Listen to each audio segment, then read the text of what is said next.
warahmatullahi wabarakatuh. Innal hamdalillah nahmaduhu wa nasta'inuhu wa nastaghfiruh wa na'udzu billahi min shururi anfusina wa min sayyiati a'malina. May yahdihillahu fala mudilla lahu wa may yudlil fala hadiya lahu. Ashhadu an la ilaha illallah wahdahu la syarika lah wa ashhadu anna Muhammadan abduhu wa rasuluh. Ya ayyuhalladzina amanu taqullaha haqqa tuqatih wa la tamutunna illa wa antum muslimun. Ya ayyuhan nasu taqu rabbakumul ladzi khalaqakum min nafsin wahidah wa khalaqa minha zawjaha wa batha minhuma rijalan katsiran wa nisaa'a. Wattaqullaha alladzi tasaaluna bihi wal arham innallaha kana 'alaikum raqiba.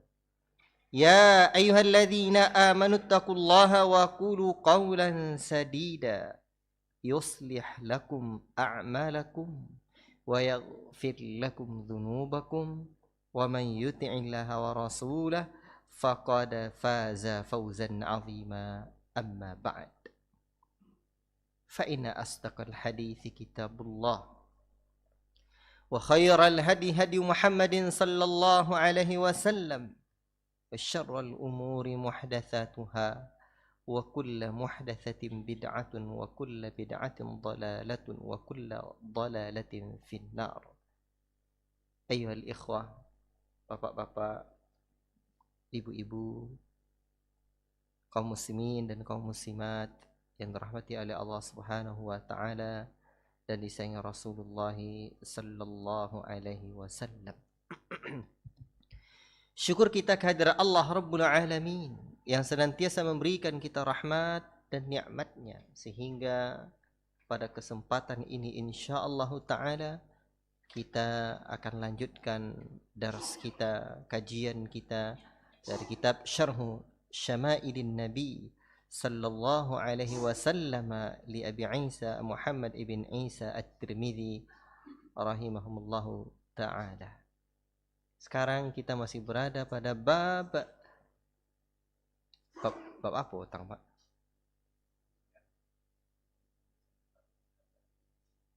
Cincin kenabian atau tanda kenabian. Alhamdulillah. Kalau nan tua lai catatan nan muda. Tapi nya nan tua-tua tak lambat lah Ustaz. Tak awak pun yang dulu. Ala kulli hal, mencatat ilmu juga adalah ibadah kepada Allah Subhanahu wa taala.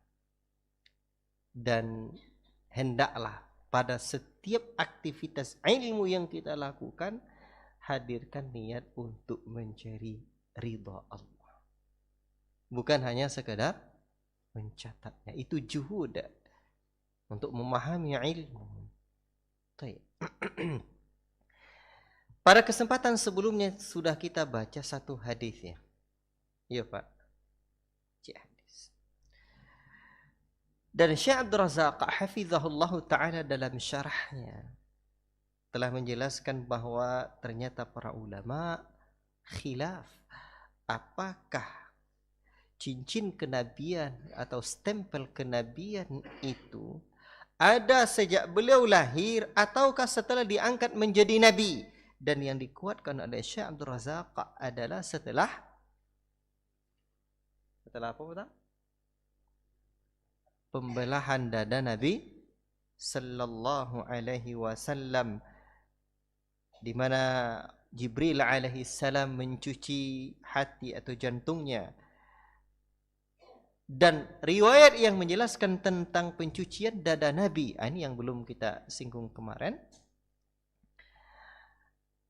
Ada beberapa riwayat tentang perkara ini. Ada beberapa tempat. Pertama, di masa pengasuhan Halimah As-Sa'diyah. Halimah As-Sa'diyah siapa? Adalah ummi ba'da ummi, kata Nabi. Ibuku setelah ibuku. Yang mengasuh dan merawat Nabi sallallahu alaihi wasallam di masa pengasuhan Halimah As-Sa'diyah, Nabi masih kecil lah ketika itu. Jibril dibelah dadanya. Ini yang pertama. Yang kedua pada usia 10 tahun. Tapi dengar dulu ya penjelasannya, jangan cepat ambil kesimpulan. Yang ketiga, menjelang Isra dan Mi'rajnya Nabi sallallahu alaihi wasallam. Dan ada lagi riwayat yang menjelaskan di saat Nabi berumur 40 tahun ketika Nabi sallallahu alaihi wasallam diangkat menjadi nabi. Namun ada yang menguatkan hanya dua yang kuat. Satu riwayat di masa pengasuhan Halimah As-Sa'diyah dan menjelang malam Isra dan Mi'raj, tetapi ada yang menyebutkan yang sahih hanya satu, dan saya lebih cenderung kepada pendapat ini. Wallahu taala a'lam bis-shawab. Tapi ada khilaf, ada riwayat satu yang sahih dan itu tidak bisa dibantah. Walaupun ini juga perlu dipahami, namun saya tidak akan menyebutkan syubhatnya. Nah, ketika syubhat disebutkan harus jelaskan bantahannya dengan detail. Tetapi di sini ada bantahan orang yang datang dari orang-orang orientalis, di mana mereka memasukkan keraguan kepada kaum muslimin, mereka tidak terima riwayat ini. Ya. Ada beberapa bantahan atau syubhat yang mereka lontarkan kepada kaum muslimin. Namun ini dibantah oleh para ulama, di antaranya adalah Syekh Muhammad Nasiruddin dan juga ulama yang menyebutkan riwayat-riwayat yang tidak sahih. Betul, ada riwayat-riwayat yang tidak sahih dalam perkara ini, kalau ada rawi-rawinya yang tidak bisa diterima, tidak makbul hadisnya. Tetapi ada rawi yang sahih yang bisa diterima, dan ini tidak sama dengan lafaz. Di dalam Al-Quran kan ada alam nashrah laka sadrak. Jadi itu Allah Subhanahu wa taala buka dada Nabi sallallahu alaihi wasallam. Ini tidak sama, syarh atau nashrah di sini tidak sama dengan syikqa. Itu tidak sama. Karena riwayat yang sahih itu menjelaskan bahwa Nabi sallallahu alaihi wasallam itu bukan dengan lafaz syarh atau dengan lafaz bukan dengan lafaz nashrah. Kami buka, tidak. Tetapi syikqa, itu dia. Itu beda. Ini dibelah dada Nabi sallallahu alaihi wasallam. Fasyaqqa, ini diriwayatkan dari Nabi sallallahu alaihi wasallam, di mana Nabi sallallahu alaihi wasallam menceritakan ini. Dan Syekh Al-Albani punya satu kitab yang sungguh sangat bagus berjudul Sahih As-Sirah An-Nabawiyah, dan ini diterangkan oleh Syekh Al-Albani rahimahullah taala dalam Sahih Sejarah atau Sirah Nabawiyah ini, di mana ada riwayat yang sahih ini. فبينما أنا مع أهلي فخلف بيوتنا نرعى بهما لنا إذ أتاني رجلان عليهما ثياب بيض بطست من ذهب مملوء ثلجا ثم أخذاني فشق بطني ثم استخرج قلبي فشقاه فاستخرج منه علقة سوداء فطرحا ثم غسل qalbi wa batni bidzalika tsarji hatta anqayah. Ketika aku sedang berada di belakang rumah saudaraku, saudara angkatku mengembala anak kambing. Tiba-tiba aku didatangi oleh dua orang laki-laki, dan ini adalah malaikat. Mereka mengenakan baju putih dengan membawa baskom yang terbuat dari emas penuh dengan es. Bitasdin min dhahabin mamlu'in thaljan. Kedua orang itu menangkapku, lalu membedah perutku. Fasyaqqa batni. Lalu Keduanya mengeluarkan hatiku dan membedahnya. Fasyaqqahu. Lalu mereka mengeluarkan gumpalan hitam darinya dan membuangnya. Kemudian keduanya membersihkan dan menyucikan hatiku dengan air itu sampai bersih. Demikian juga ada dalam riwayat Imam Ahmad rahimahullahu taala tentang perkara ini, dan saya tidak membacakan lagi. Artinya kita yang paling penting sekarang bahwa riwayat pembelahan dada Nabi pada masa pengasuhan Halimah As-Sa'di adalah riwayat yang diterima. Baik. Untuk itu, kalau ada dengar ada orang-orang yang mengatakan bahwa ini adalah khurafat, itu orang yang datang dari pemahaman-pemahaman orientalis yang telah dididik di madrasah orientalis tersebut. Ya. Baik. Ikhwati fillah, barakallahu fikum. Jadi syaqqa dengan nasyrah beda. Pembedahan. Nasyrah itu okelah makna dibuka, dan itu bukan dibedah, tetapi di apa? Kalau memang kita buat maknanya seperti Rabbi syrah li sadri, lapangkan dadaku, tetapi riwayat yang ada itu bukan dengan syarh, tetapi adalah dengan syaqqa, fasyaqqa, pembelahan dada. Baik. Ini tentang pembelahan dada Nabi, dan ini khilaf di kalangan para ulama berapa kali, tetapi memang riwayat rawi-rawi tentang hal ini ada yang tidak bisa diterima, namun riwayat yang satu ini tidak bisa dibantah. Baik. Ikhwati fillah, barakallahu fikum.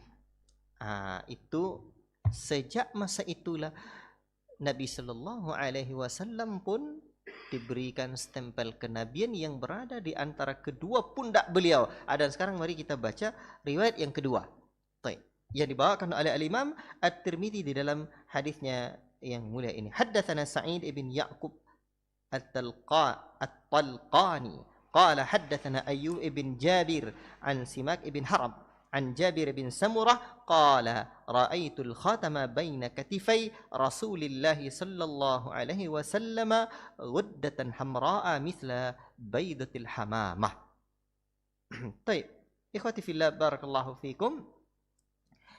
Sa'id bin Ya'qub At-Talqani bercerita kepada kami, meriwayatkan kepada kami. Ia berkata, Ayyub ibn Jarir bercerita kepada kami dari Simak ibn Harb. Dari Jabir bin Samurah ia berkata, aku melihat cincin atau stempel kenabian itu berada di antara kedua pundak Rasulullah sallallahu alaihi wasallam, dan bentuknya hudat merah seperti telur burung merpati. Lalu Syekh Abdul Razak memberikan nanti penjelasan apa makna hudat, dan beliau juga memberikan catatan kaki di dalam riwayat ini. Kata beliau, fi isnadi Ayyub ibn Jabir bin Sayyar wa huwa dhaif. Di dalam riwayat ini ada seorang rawi yang bernama Ayyub ibn Jabir ibn Sayyar, dan dia adalah rawi yang dhaif, lemah. Tetapi Syekh Abdul Razak pun membawakan wa qad kharrajahu al-Imam Muslim fi sahihi, dan Imam Muslim membawakan riwayat dalam sahihnya min tariqi Abdullah, dari jalan Abdullah dari Israel, dari Simak, dengan lafaz ra'aitu khataman fi dhahri Rasulillah sallallahu alaihi wasallam ka'annahu baydatu hamamin. Aku melihat cincin berada di antara kedua pundak Rasulullah, bentuknya seperti telur burung merpati. Artinya ada riwayat lain yang menguatkan hal ini, sehingga Syekh Abdul Razak memberikan catatan. Perkataan bahwa aku melihat cincin kenabian itu maksudnya berada di antara kedua pundak Nabi. Ya, ini penjelasan posisinya. Tapi kemarin sudah saya sebutkan bahwa lebih mendekat ke arah mana? Kiri. Dan di sini kan disebutkan dalam riwayat yang dibawakan oleh Imam At-Tirmidzi ini bahwa guddatan hamra, bentuknya adalah guddah. Apa itu makna guddah? Kelenjar di tubuh yang menonjol, di antara kulit dan daging. Dan jika digesek dengan tangan maka ia akan bergerak. Kelenjar, ini penjelasan Syekh Abdul Razak tentang perkara ini. Guddah itu adalah satu kelenjar yang tumbuh fil jasad dan dia berada di antara bainal jildi wal lahmi, berada di antara daging dan kulit. Apabila dia digesek, idza umizat bil yadi taharrakat. Dan saya Razak, apabila dia digoyang, maka digesek dengan tangan, maka ia akan bergerak. Terbayanglah. Namun maksud hamra di sini, warna merah di sini adalah seperti warna kulit Nabi sallallahu alaihi wasallam. Apa warna kulit Nabi? Putih ke merah, merah-merahan. Jadi ada yang tumbuh di tubuh manusia ini kadang apa nama kutil nama. Apa bos bukan bau? Kutil juga. Nah, bahasa Indonesia tuh. Baik. Kadang dengan tumbuhnya kutil di tubuh kita ni kadang bikin tak pede, nya ndak elok orang. Ndak kagak nampaknya. Jadi jangan dibayangkan stempel kenabian ini, kan yang disebut cincin kenabian, stempel kenabian di sini ya ini, bukan cincin di tangan. Jadi jangan dibayangkan seperti kutil yang tumbuh di tubuh kita. Nah, sebab ini tidak mengurangi keindahan fisik Nabi sallallahu alaihi wasallam. Jadi kalau ada, ini Abdul Razak juga menyebutkan bahwa ada beberapa riwayat lain yang menyatakan bahwa cincin kenabian adalah sebuah tompel yang berwarna hitam atau tompel hijau dan yang lainnya. Maka semua riwayat-riwayat yang menjelaskan tentang perkara ini tidaklah sahih. Nah, itu tidak sahih. Kulluhu lam ta'ti bihi ahadithun sahihatun. Ini tidak ada hadis yang sahih yang menjelaskan tentang perkara ini. Baik itu yang terbayang bentuknya tompel, mungkin karena pemikiran kita, mungkin seperti tompel, atau karena riwayat yang mungkin pernah kita dengar, deklah banyak dong nanti elok. Itu tepis dalam pikiran kita. Atau seperti kutil, atau seperti tahi lalat. Tidak, tapi ia adalah satu kelenjar yang di tubuh yang ada di tubuh ya, yang menonjol di antara kulit dan daging. Apabila digesek maka dia akan bergerak hati lembut dan warnanya adalah putih kemerah-merahan sebagai warna kulit Nabi sallallahu alaihi wasallam. Kan lajulenya kan? Insyaallah. Dan ini menjadi penyempurna apa yang kita bahas sebelumnya. Nah, jadi harapan saya kalau kajian ini memang sambung menyambung, karena tidak bisa pula saya, karena kita membaca hadis, membaca kitab. Jadi ini penjelasan sebelumnya kadang tidak sempurna, disempurnakan dengan penjelasan hadis-hadis berikutnya. Dan kadang penjelasan satu hadis itu kemana-mana. Nah, ini seperti hadis ini juga nanti. Maka untuk mendapatkan pemahaman tentang ini, saran saya ada 3 saja. 1, dengarkan ceramah ustadz-ustadz kita yang lain terkait tentang hal ini, sehingga banyak dapat faedah. 2, dengarkan daurah-daurah yang membahas ciri fisik Nabi sallallahu alaihi wasallam. Atau yang ketiga, kalau tidak juga hadir secara rutin di sini, silakan dengarkan rekaman lihat di channel Masjid Ubay bin Ka'ab. Yang belum subscribe silakan di subscribe. Itu iklannya tuh. Baik. Ikhwati fillah, barakallahu fikum. Ini biar kita jelas dan nampak bagi kita tentang ciri fisik. Ini kan bagian dari ciri fisik Nabi sallallahu alaihi wasallam. Jadi bahkan ada riwayat yang sahih, warnanya adalah warna kulit Nabi sallallahu alaihi wasallam yang menonjol kira-kira sama dengan ukuran telur apa? Burung merpati. Baik, alhamdulillah. Ikhwati fillah, barakallahu fikum. Kita lanjutkan hadis yang ketiga di dalam bab ini. Baik. Haddatsana Abu Mus'ab al-Madini qala haddatsana Yusuf ibn Majishun an abihi an Asim ibn Umar ibn Qatadah an jaddatihi Rumaitsah qalat sami'tu Rasulullah sallallahu alaihi wasallam. Kalau dengar Nabi, salam Pak, ucapkan salam. Walau asya'u an uqabbilal khatama alladhi baina katifaihi min qurbihi la fa'altu yaqulu li Sa'ad bin Mu'adz yauma mata ihtazza lahu 'arsyur rahman. Allahu akbar. Rawahu Ahmad juga dalam musnadnya. Baik. Abu Mus'ab Al-Madini bercerita kepada kami.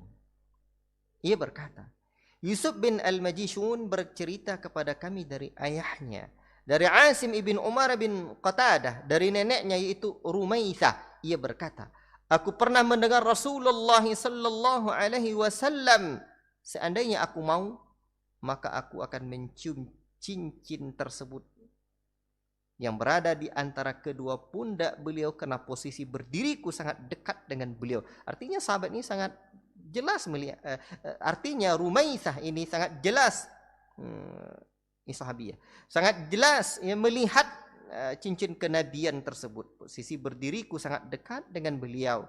Beliau bersabda kepada Sa'ad ibn Mu'adz ketika ia wafat, ihtazza lahu 'arsyur rahman, arasy ar-rahman bergetar karena kematiannya. Baik, hadis yang mulia ini menjelaskan bahwa Rumaitsah al-Ansariyah ini bukan Rumaisah tapi Rumaitsah al-Ansariyah, seandainya aku mau, aku bisa mencium cincin tersebut yang berada di antara kedua pundak beliau karena sangat dekat.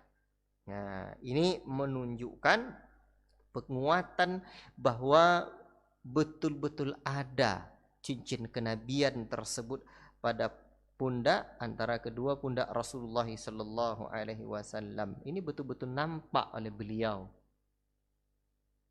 Baik, semoga Allah Taala meridhoinya. Kemudian ini tentang cincin ini, berarti faedah kita dapatkan betul-betul kuat. Betul-betul kuat ini dalam riwayat Imam Ahmad. Hadis ini juga diriwayatkan, dan Syekh Abdul Razak pun melanjutkan hadis ini memberikan faedah lain. Faedah lain tentang ihtazza lahu 'arsyur rahman. Sa'ad bin Mu'adz ketika beliau wafat, arasy ar-Rahman bergetar karenanya. Ya. Allahu akbar. Dan Syekh Abdul Razak membawakan faedah lain dan ingin saya tambahkan tentang Sa'ad bin Mu'adz ini dahulu. Siapa beliau? Beliau ini adalah seorang sahabat yang mulia, yang mendapatkan kemuliaan tak tanggung-tanggung, Pak. Beliau ini dalam riwayat kita dapatkan bahwa usia keislamannya hanya sebentar. Sebentar saja. Sa'ad bin Mu'adz ini ketika beliau masuk Islam berumur 31 tahun. Dan saat beliau wafat, beliau berumur 37 tahun. Artinya 6 tahun hanya masa keislamannya. Tapi wafatnya membuat arasy ar-Rahman dengan izin Allah Ta'ala bergetar. La ilaha illallah. Sekarang udah berapa lama keislaman kita, Pak? Ajib. Apa yang bergetar? Lail Ustaz lutui kala bergoyang panjangnya. La ilaha illallah. Jadi ini perenungan bagi kita. Dan Sa'ad bin Mu'adz ini mendapatkan usia atau akhir usianya menakjubkan. Kesetiaannya kepada Rasulullah SAW luar biasa. Lihat dalam riwayat hidup Sa'ad bin Mu'adz ini menakjubkan. Bagaimana beliau ketika Rasulullah SAW berangkat menuju Badar. Ya. Dan ketika Rasul berkhutbah di hadapan para sahabatnya, lalu Rasul bertanya, bagaimana pendapat kalian? Abu Bakar menjawab, wahai Rasulullah, telah sampai berita kepadaku bahwa mereka Quraisy demikian dan demikian. Kemudian Rasulullah SAW kembali berkhutbah Lalu bertanya, lalu bagaimana pendapat kalian? Umar menjawab, ya, sebagaimana pendapatnya Abu Bakar. Kemudian Rasulullah SAW berkhutbah lagi. Bagaimana pendapat kalian? Sa'ad bin Mu'adz menjawab, wahai Rasulullah, jawaban kami, Ansarkah yang engkau inginkan? Demi zat yang telah memuliakan engkau ya Rasulullah dan menurunkan kitab kepadamu Rasulullah, jika engkau menempuh satu tempat yang belum kami mengetahuinya hingga engkau menuju Barku Al-Gumad, yakni di arah Yaman, pasti kami akan menempuhnya bersamamu.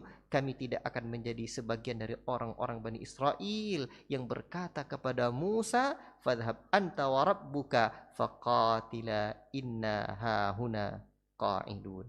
Pergilah engkau bersama Rabbmu, berperanglah, sungguhnya kami di sini ya duduk-duduk saja. Nah, itu kata Bani Israel kepada Musa. Ini menunjukkan bagaimana kesetiaannya Sa'ad bin Mu'adz kepada Nabi SAW. Kemanapun Nabi pergi, mereka ingin pergi. Kemanapun Nabi ingin berdakwah, mereka ingin berdakwah di jalan Allah Subhanahu Wa Taala untuk menghantarkan la ilaha illallah dimanapun bumi Allah Taala terpentang dan manusia ada di sana. Ajib.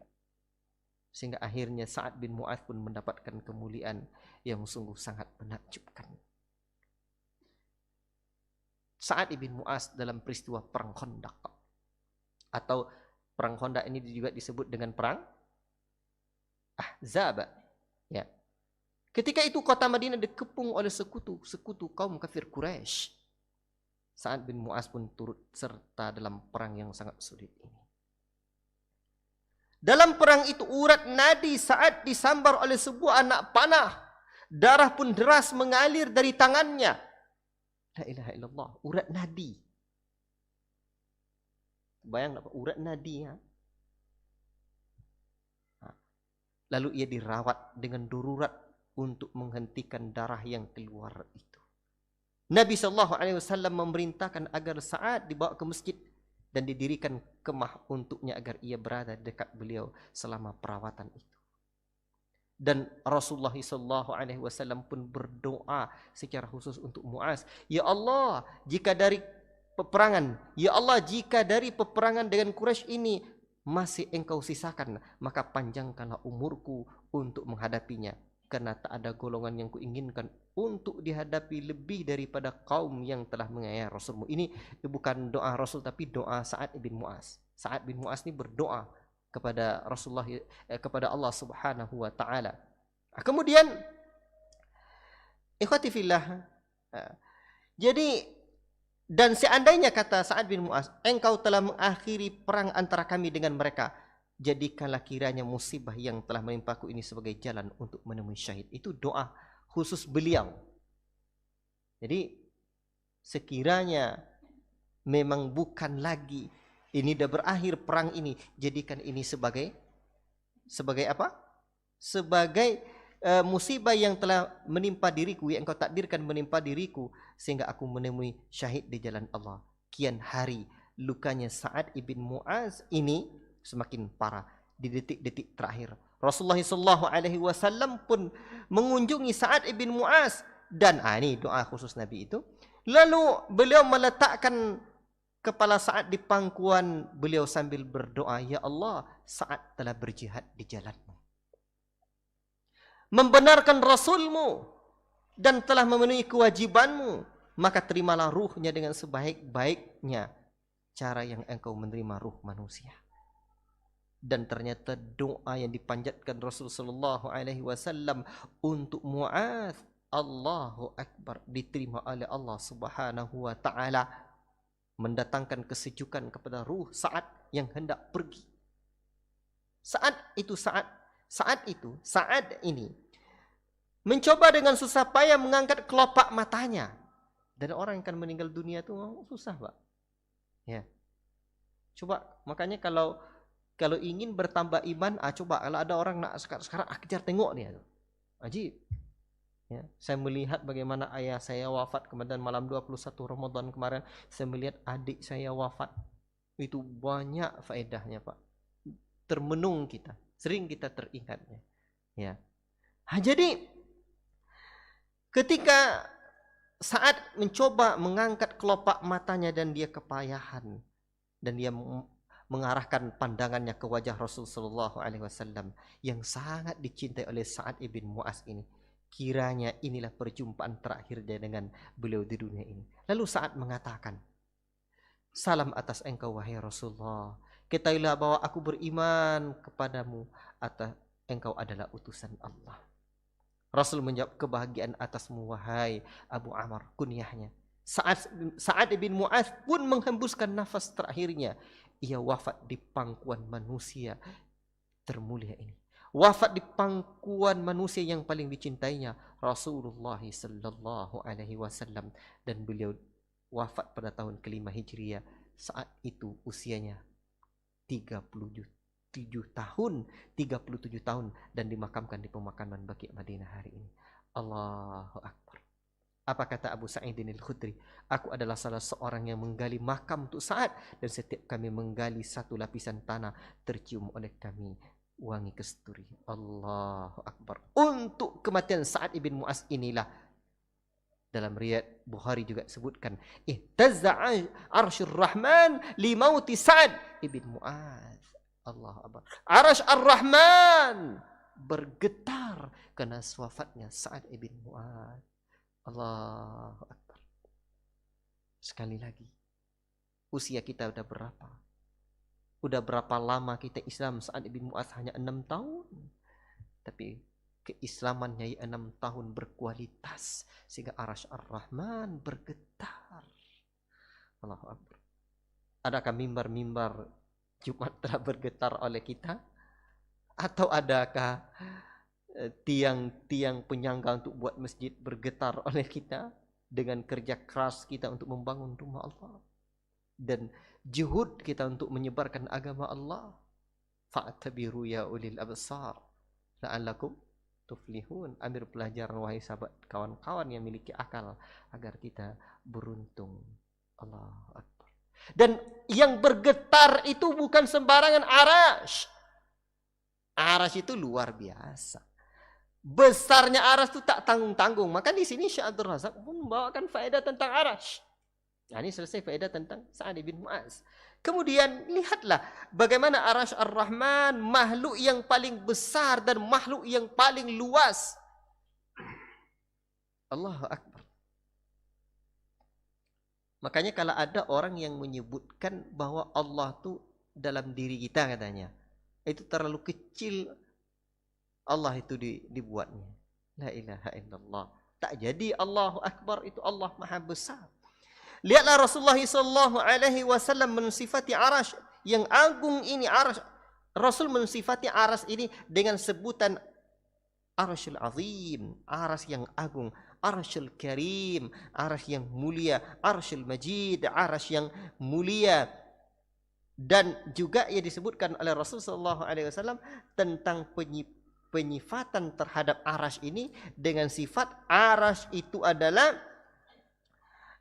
Arsy yang luas, Arsyul Majid, Arsy yang mulia, ya. Arsyul Azim, Arsyul Karim, Arsyul Majid. Artinya Majid ini artinya al-wasi', ya. Dan Arsy ini apa? Wa huwa saqaful makhluqati wa a'laha wa arfa'uha. Dia adalah atapnya seluruh makhluk ini, ya, dan merupakan makhluk yang paling tinggi. Tidak ada makhluk yang lebih tinggi dari itu lagi. Itu atapnya makhluk ini. Makanya dalam satu hadis Rasulullah SAW dalam riwayat Bukhari, fa idza sa'altumullaha fasaluhul firdausa. Apabila kalian meminta kepada Allah, maka mintalah surga Firdaus, fa innahu awsatul jannah, karena sesungguhnya surga itu ini, surga Firdaus ini berada di tengah-tengah surga, wa a'lal jannati, dan yang surga yang paling tinggi, wa fauqahu arsyur rahman, dan di atasnya ada Arsy ar-Rahman. Di atas surga Firdaus lagi. La ilaha illallah. Di sini sebelum saya lanjutkan tentang tentang Ar-Rahmanu 'ala 'arsy istawa, karena ingin saya berdoa ini akan menyebutkan tentang faedah ini, nanti kita lanjutkan dulu apa disebutkan oleh Syekh Abdul Razak besarnya Arsy ini. Hadis yang menjelaskan tentang ukuran arasy. Tadi arasy adalah arasy yang agung, yang mulia, luar biasa. Diriwayatkan dari Abu Dzar dari Nabi sallallahu alaihi wasallam, ya. Hadis ini Al-Albani rahimahullah taala mencantumkan dalam silsilah hadis as-sahihah sebagaimana disebutkan oleh Syekh Abdul Razak di dalam syarah ini. Mas samawati sab'u wal arduna sab'u 'inda al-kursiyyi illa ka halqatin mulqatin bi ardi falatin wa inna fadlal 'arsy 'ala al-kursi ka fadlil falati 'ala tilkal halaqah. 7 langit dan 7 bumi jika dibandingkan dengan kursi seperti sekeping logam yang diletakkan di tengah padang pasir, atau seperti sebuah cincin yang diletakkan di tengah padang pasir, sedangkan kelebihan besarnya arasy dibandingkan kursi seperti luasnya padang pasir dibanding sekeping logam tersebut atau cincin tersebut.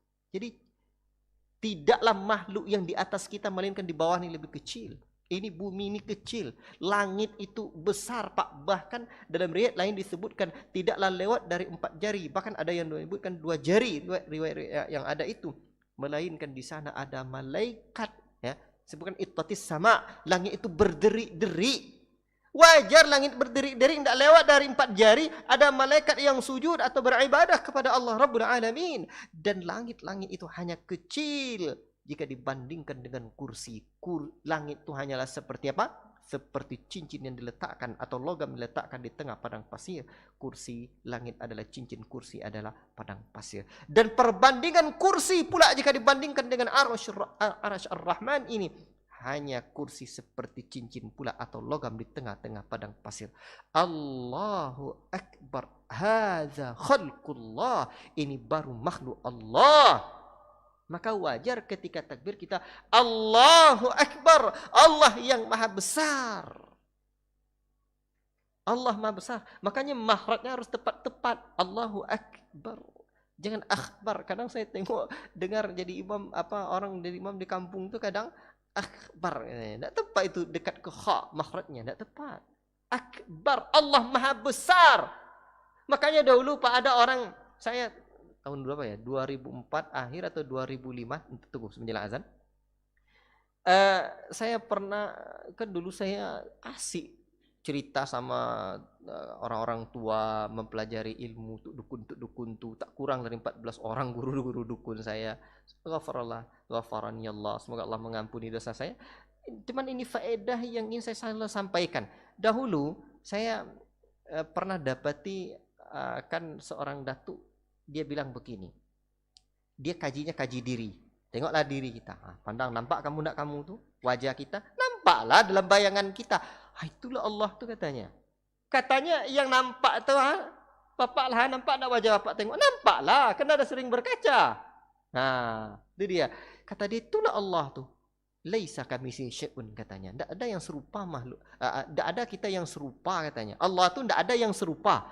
Dia kata bilang laisa kamitslihi syai'un itu maknanya bagi dia Allah itu tak serupa. Sampai di situ dia menjelaskan mana kita ada yang serupa katanya. Itulah Allah tu.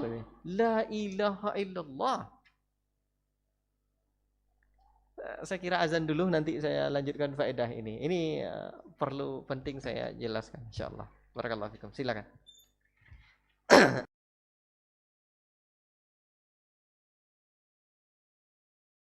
Allahu Akbar, Allahu Akbar,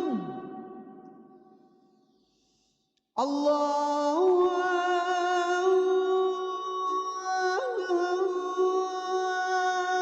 Akbar, Allahu Akbar. Asyhadu an la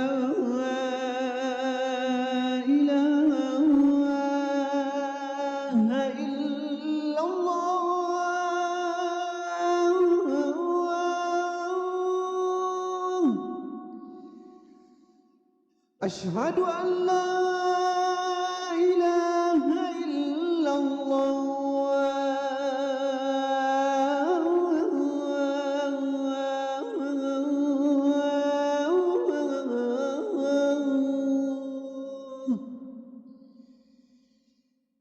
أشهد أن محمد رسول الله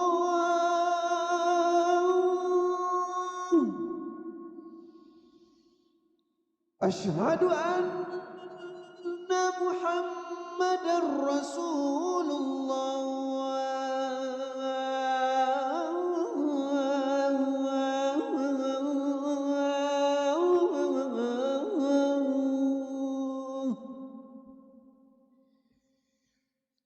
حي على الصلاة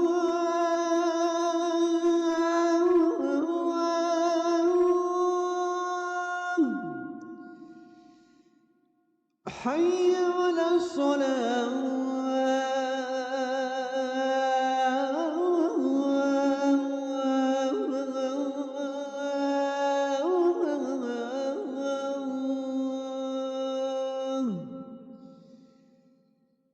حي على الفلاح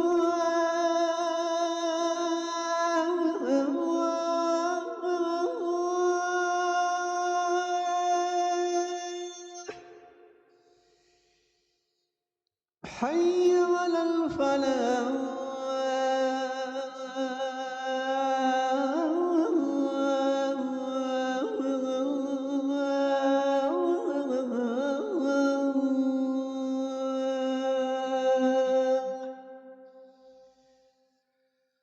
الله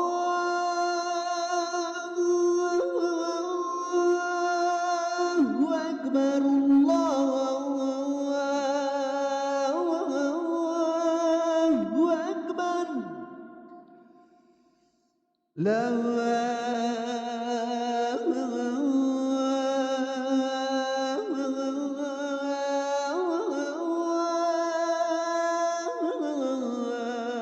إله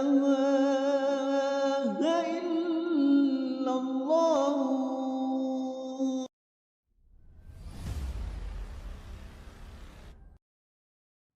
Pegangan seorang mukmin, seorang mukminah yang paling utama adalah amalus saleh, amal yang saleh. Orang yang ingin selamat dari fitnah, orang yang ingin selamat dari mara bahaya, dia mesti berpegang teguh terhadap amal saleh yang selalu dia lakukan kepada Allah Subhanahu wa taala.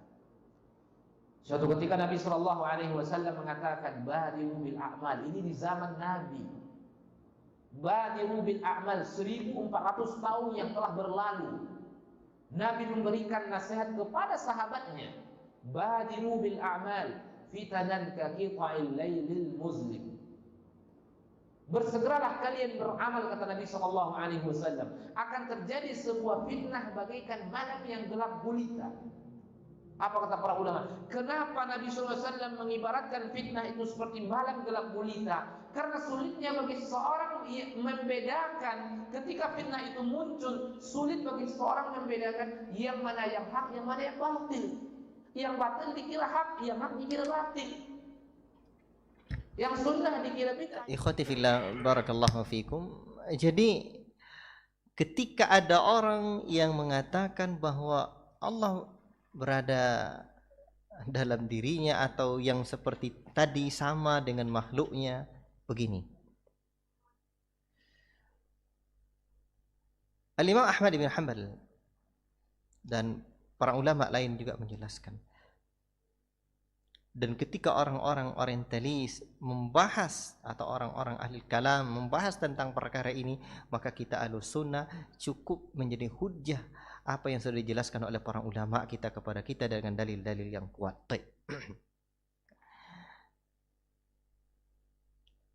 Ketika Allah Subhanahu wa taala sebelum menciptakan makhluk, kemungkinan kan mereka bertanya, di mana Allah? Kemungkinannya ada 3 kemungkinan. 1, Allah berada di dalam makhluk. Mustahil. Berarti Allah juga berada di dalam septic tank. Allah Ta'ala berada dalam tempat yang keji. Subhanallahi amma yasifun. Maha suci Allah dari apa yang mereka sifatkan. Dan sungguh sangat menghinakan sekali orang-orang Nasara saya mengatakan Allah menitis dalam tubuh Isa. Ini kok dikatakan Allah berada dalam makhluk kok. Dalam tempat-tempat yang keji, jauh lebih hina. La ilaha illallah. Kemungkinan yang kedua, berarti batil kan? Kemungkinan yang kedua. Ketika Allah Subhanahu wa taala, kemungkinan yang kedua ini makhluk berada dalam Allah. Juga mustahil.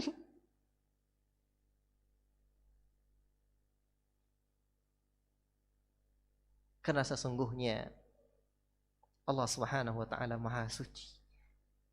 Berarti iblis juga ada dalam Allah. Ya, segala bentuk yang keji berada dalam Allah, mustahil.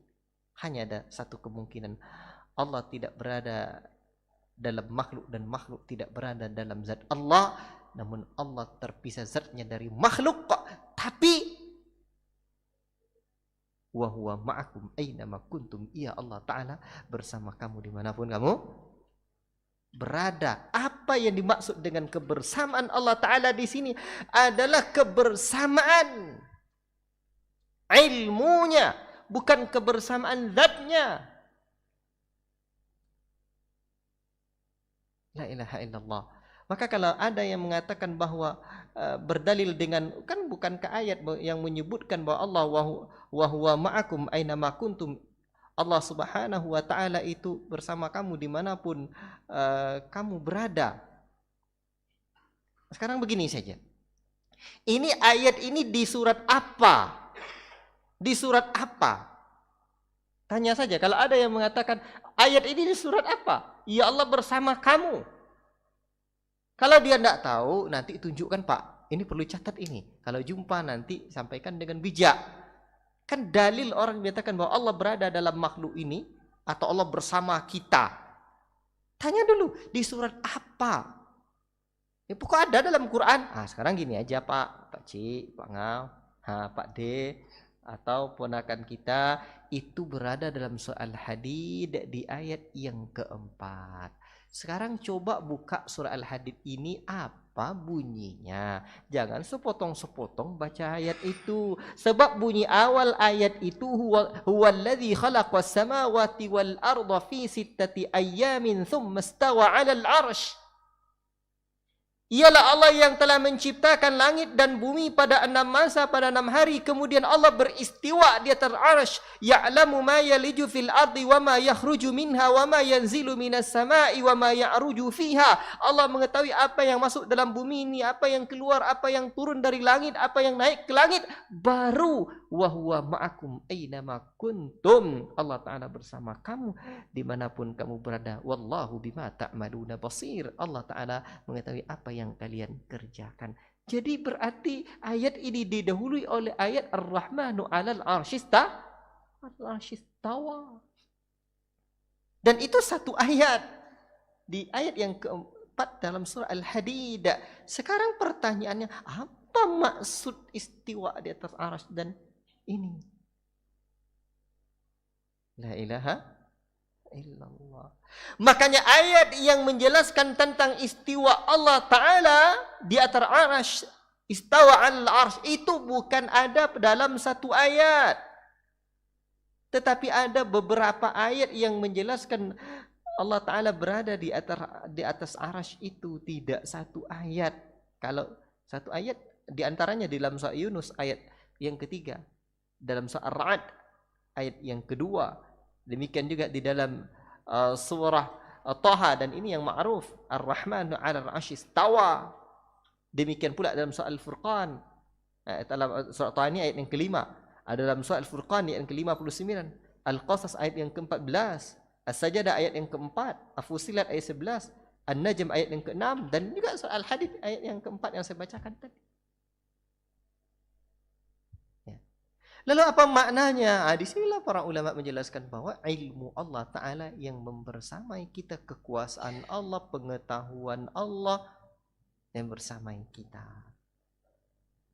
Dan tingginya Allah, Ar-Rahmanu 'alal 'arsy istawa, zat yang Maha Rahman beristiwa di atas arsy, dan di atasnya Allah itu tidak sama dengan di atasnya makhluk. Kalau tadi disebutkan bahwa wa'ala surga Firdaus itu adalah surga paling tinggi, wa fawqahu arsyur rahman, di atas surga Firdaus itu adalah arasnya Ar-Rahman, dan Ar-Rahmanu 'alal arsy tawa, zat yang Ar-Rahman beristiwa di atas arasy. Kalau di atas Firdaus ini masih bisa makhluk lain, sebagaimana juga surga Firdaus. Jadi di atasnya Allah, ini perlu dipahami. Di atasnya Allah tidak sama dengan di atasnya makhluk. Coba Bapak lihat tisu ini. Ini tisu, di atasnya bisa tisu. Ini nanti saya pakai. Di atas tisu ini masih bisa tisu satu lagi. Masih bisa tambah enggak? Masih bisa satu lagi.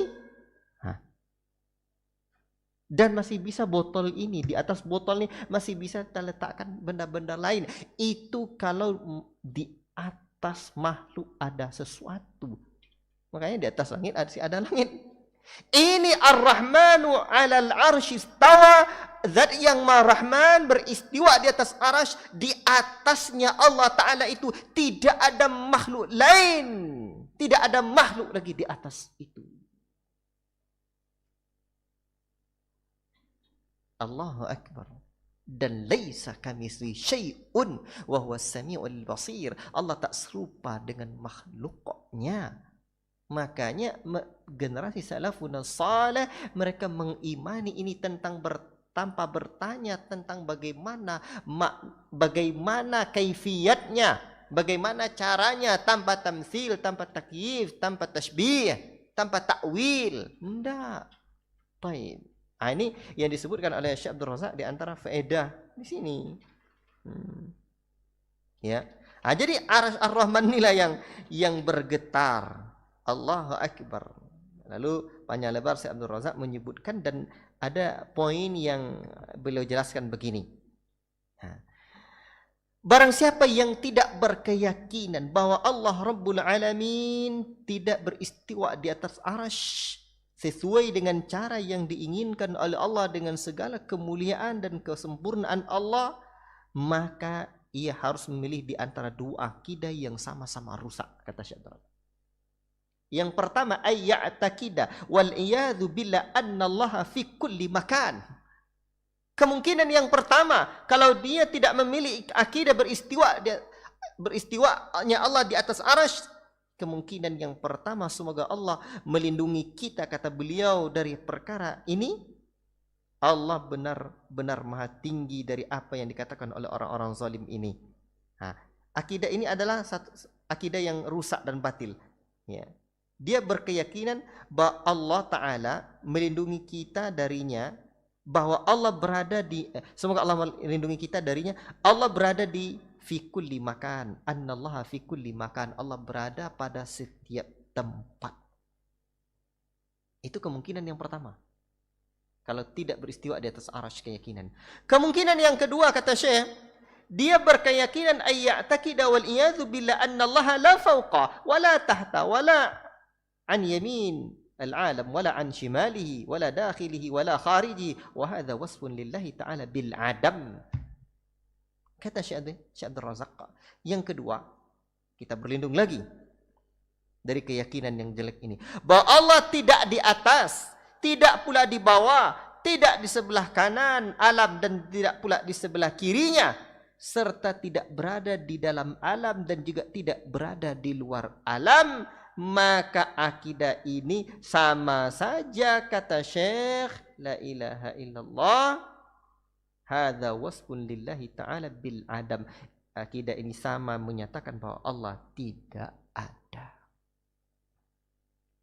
Dan kedua akidah ini adalah akidah yang batil, kata beliau, dan Allah menjaga ahlul haq dari perkara-perkara ini. Dan simpel. Sebagaimana yang disebutkan oleh Imam Syafi'i, kita beriman dengan apa yang disampaikan Allah dengan maksudnya Allah dan Rasulnya maksud Allah. Kita beriman apa yang disampaikan oleh Rasul sebagaimana maksudnya Rasul. Simpel, mudah. Dan ini sudah sering kita dengar penjelasan-penjelasannya dari guru kita berulang-ulang. Tetapi ada dua catatan ingin saya tutup poin ini. Pertama, Akidah itulah yang diulang-ulang oleh Nabi. Selama 13 tahun Nabi mendakwahkan akidah tauhid, iman, dan ada 2 iman yang paling kokoh ditanamkan Rasul pada awalnya di dada para sahabat, keyakinan yang mendalam kepada negeri akhirat dan keyakinan yang mendalam kepada Allah Rabbul Alamin dengan segala sifat, asma dan sifatnya. Allahu Akbar.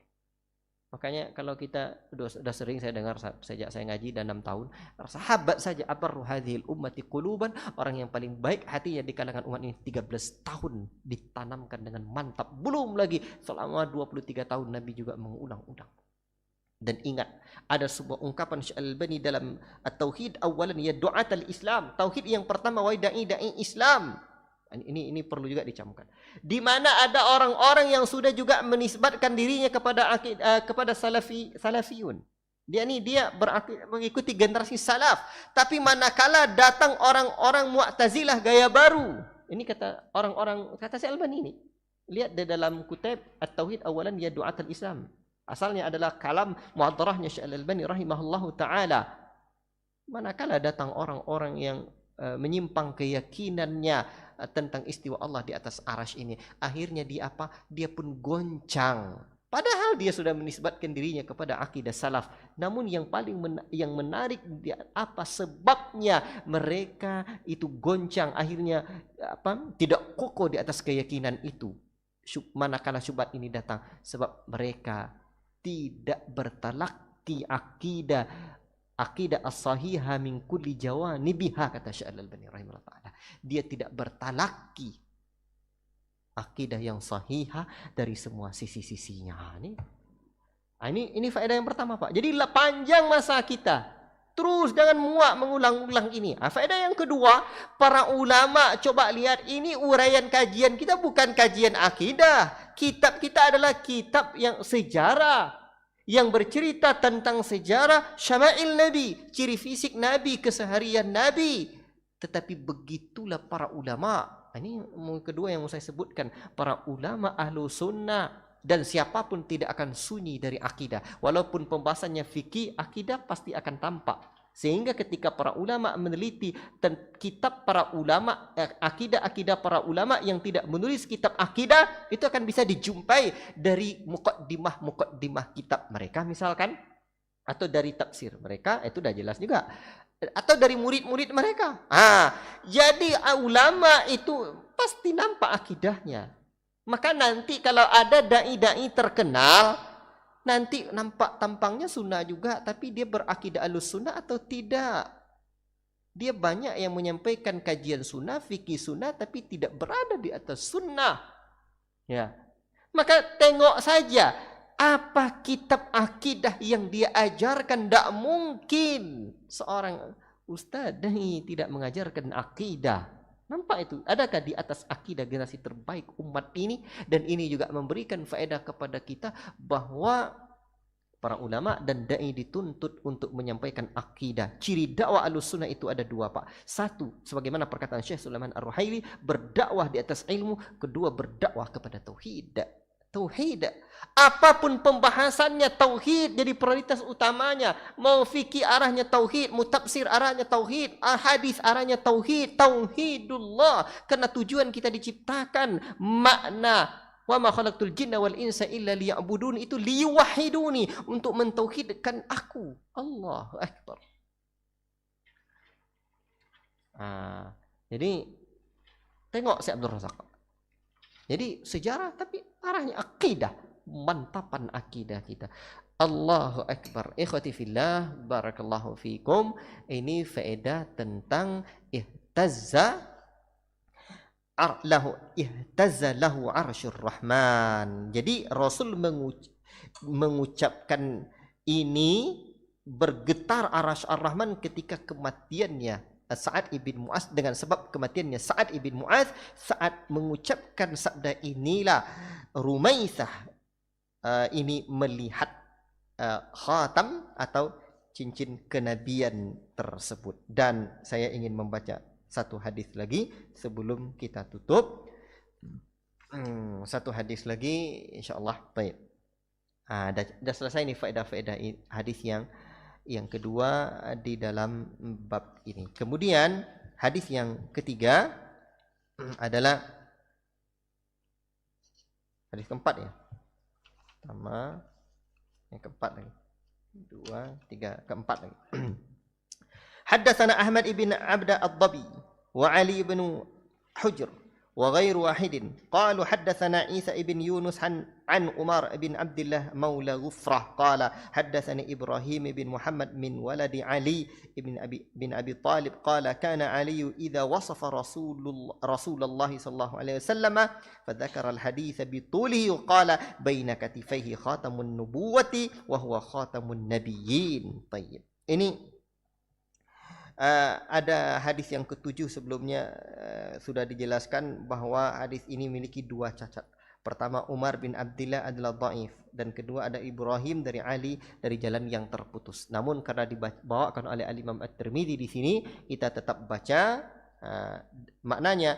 Artinya Ahmad ibn Abdah ad-Dabi, Ali bin Hujur dan yang lainnya bercerita kepada kami, mereka berkata Isa ibn Yunus bercerita kepada kami dari Umar bin Abdillah Maula ini mantan hamba saya Ghufrah. Ia berkata Ibrahim bin Muhammad, salah seorang keturunan Ali bin Abi Talib, bercerita kepada kami, ia berkata dahulu Ali ketika menceritakan ciri-ciri atau mensifati ciri-ciri fisik Rasul sallallahu alaihi wasallam, kemudian ia menyebutkan hadis secara panjang lebar. Ia berkata di antara kedua pundaknya ada cincin kenabian. Rasulullah sallallahu alaihi wasallam adalah penutup para nabi. Hadis Ali tentang penyebutan ciri panjang lebar ini telah disebutkan sebelumnya dengan sanad yang sama. Dan Imam At-Tirmidzi kembali meriwayatkan di sini. Namun ini makna ujungnya ini bahwa makna dari kandungan hadis ini betul. Dan Nabi sallallahu alaihi wasallam sendiri adalah penutup para nabi. Jadi khatamun nubuwah itu wa huwa khatamun nabiin, dan ia adalah penutup sekalian nabi. Di sini ini faedah terakhir. Cuman memang kadang petunjuk itu sebenarnya dah cukuplah bagi kita dari Al-Quran dan Sunnah. Petunjuk apa lagi? Tetapi kadang-kadang ada sesuatu yang memang menggoyang keyakinan orang. Saya pernah jumpa seorang ustadz dulu. Ustadz ini sekarang sudah wafat, rahimahullah ta'ala, wafarallahu lahu. Saya sudah dengarkan berita wafatnya beberapa waktu yang lalu. Dia dulu awalnya tidak dari pondok. Dia bercerita langsung ke saya. Dia dulu dari pondok, tamat kelas 7 seingat saya, dan tiba-tiba ada orang Ahmadiyah yang Mirza Ghulam Ahmad yang mengaku nabi itu kan jamaahnya adalah Ahmadiyah. Jadi ketika menafsirkan tentang bukanlah Nabi Muhammad dalam firman Allah Ta'ala, bukanlah Nabi Muhammad itu bapak salah seorang kalian, tapi khatamun nabiin, penutup sekalian nabi. Khatam di sini maknanya cincin katanya, bukan penutup, kata orang Ahmadiyah. Jadi kan khatamun nubuwah itu cincin kenabian, tapi khatamun nabiin ini maknanya adalah penutup sekalian nabi.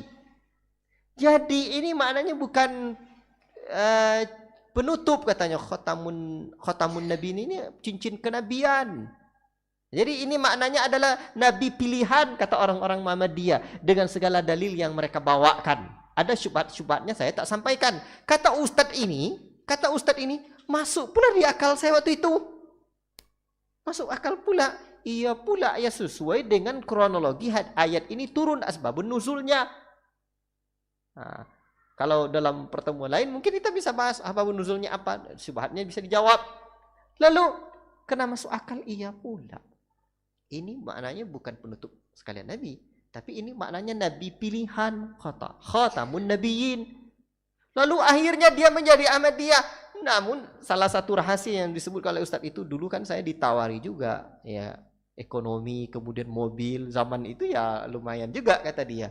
Akhirnya sudahlah masuk akalnya syubhat itu, tambah lagi ekonomi yang ditawarkan, akhirnya dia jadi dai Ahmadiyah. Jadi dai Ahmadiyah. Cuman di kemudian hari dia dapat hidayah lagi. Salah satu yang terfikir oleh dia khatamun nabiyyin.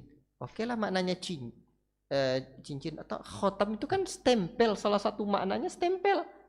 Dan orang Ahmadiyah itu kan mengakui juga salah satu makna khatam itu stempel. Jadi stempel kenabian itu nabi pilihan atau orang yang paling mendapatkan stempel kebaikan. Seingat saya demikian. Atau dia berpikir bahwa ini khatam maknanya juga stempel, kata dia. Khatam stempel. Kalau kita tengok di bahasa Arab, pelajaran bahasa Arab, khatam itu kan stempel. Lalu dia berpikir, kalau saya berpikir, kalau surat sudah diketik, surat itu kan bahasanya risalah. Ini kalau surat sudah diketik, kemudian sudah ditandatangani, cap, dikasih stempel, ada tertutuplah surat itu untuk dikirim katanya. Di situ pula Allah memberikan pemikiran kepada dia lagi. Oh berarti memang dari tutup ini. Sebab surat ini dari diketik, kemudian ditandatangani, kemudian dikasih stempel, tinggal dikirim saja. Akhirnya dapat hidayah dia lagi. Dia tinggalkan lagi Ahmadiyah itu dan dia bercerita kepada saya. Namun sebenarnya kita tidak butuh cerita dan hal ini sebenarnya. Tetapi begitulah kadang bagaimana hidayah itu masuk kepada seseorang. Jadi khatamun nabiyyin, penutup sekalian nabi. Dan nabi itu memang nabi pilihan, tapi khatamun nabiyyin maknanya adalah penutup sekalian nabi. Dan riwayat-riwayat yang ada tentang ini seperti la nabiyya ba'di, tidak ada nabi setelahku. Bahkan Nabi Isa saja nanti akan mendakwahkan dakwah al-Islam, dakwah yang dibawakan oleh Nabi sallallahu alaihi wasallam, dan seorang tidaklah akan pernah tidak berimanlah orang-orang apabila ada orang Yahudi dan Nasara tidak beriman dengan mendengarkan Nabi, melainkan dia akan menjadi ahli neraka, ya. Wal iyadu billah. Wallahu ta'ala a'lam bissawab. Insyaallah ta'ala kita sambung ke hadis yang kelima besok pada pertemuan bulan depan. Mudah-mudahan masih panjang umur dan Allah berkahi hidup dan perjuangan kita. Allahumma ati nufusana taqwaha wa zakkiha anta khairu man zakkaha anta waliyuha wa maulaha wa sallallahu wa sallama ala nabiyyina Muhammad wa ala alihi wa sahbihi ajma'in. Wassalamu alaikum warahmatullahi wabarakatuh.